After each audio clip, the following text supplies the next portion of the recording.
जून 1665 मध्ये पुरंदरचा तह झाला त्यावेळी 23 किल्ले मुघलांना देण्यात आले होते, परंतु किल्ले राजगड हा स्वराज्यातच ठेवला होता. किल्ले राजगड हा महाराजांचा आवडता किल्ला होता. म्हणूनच म्हणतात राजियांचा गड, गडांचा राजा किल्ले राजगड.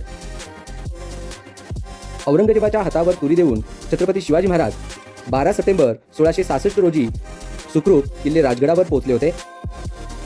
24 फेब्रुवारी 1670 रोजी छत्रपती शिवाजी महाराजांचे धाकटे पुत्र छत्रपती राजाराम महाराज यांचा जन्म किल्ले राजगडावरच झाला.